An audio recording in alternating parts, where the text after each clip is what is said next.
Oui, donc Manta, c'est le récit d'une narratrice dont le quotidien est ponctué par des douleurs chroniques, puis elle va tenter de faire sens et de donner du sens à ses symptômes, puis elle va vraiment les élever comme pistes significatives et signifiantes pour revenir vers son passé, vers ses amours, vers aussi les deuils qui lui ont été impossibles, qui continuent donc de faire retour au présent.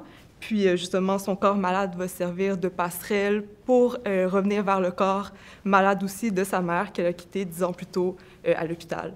Donc, je dirais que Mental, c'est moins un récit de rupture, malgré tout, mais de continuité.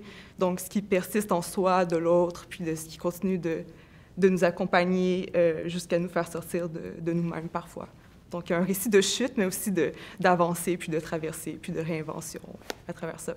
L'écriture du livre est circonstancielle. Je n'y avais pas réfléchi. En fait, c'est un incendie qui s'est déclenché dans l'appartement voisin du mien. Puis il y a une femme qui a crié, vraiment. Puis ce cri-là a vraiment servi de moteur à l'écriture. Puis ça a ouvert, en fait, une brèche traumatique, là. Puis j'ai écrit le premier jet de ce livre-là en 2-3 semaines. J'étais submergée. Puis, c'est sûr qu'après, j'ai retravaillé avec mon éditrice, parce que c'était très brut et confus. Mais donc, c'est ça. C'était vraiment le cri. J'ai fait une association dans ma tête avec tous les autres cris de mon passé, de mon adolescence. Donc, une adéquation à ce niveau-là. J'aime les livres, en fait, qui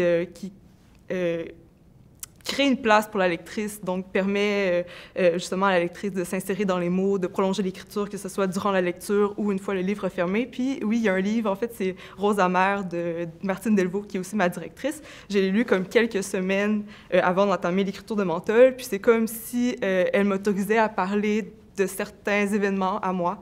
Donc, il y a des livres comme ça qui propulsent l'écriture, puis je crois que Rose amère, ça a été un de ces livres-là. En lisant la question, je me suis demandé, est-ce que l'écriture est venue avant la lecture ou en tout cas, j'essaie de les distinguer puis de leur attribuer une temporalité, mais je pense que les deux sont vraiment mutuelles puis immanentes, en fait, qu'elles se nourrissent l'une et l'autre. Puis c'est sûr que j'étudie aussi en littérature, donc je lis énormément de livres déjà. Je crois que je suis une lectrice avant d'écrire, puis je crois qu'en lisant, en fait, on est déjà dans l'écriture, donc il y a toujours ce prolongement-là qui se fait, même si on n'est pas devant un papier ou avec un crayon. Un jour, V me dit « Est-ce que je dors près d'un cadavre? » C'était pour rire. Elle avait dit ça parce que je ne bougeais plus, occupais un petit espace dans le lit, n'osais pas me retourner, provoquer la douleur.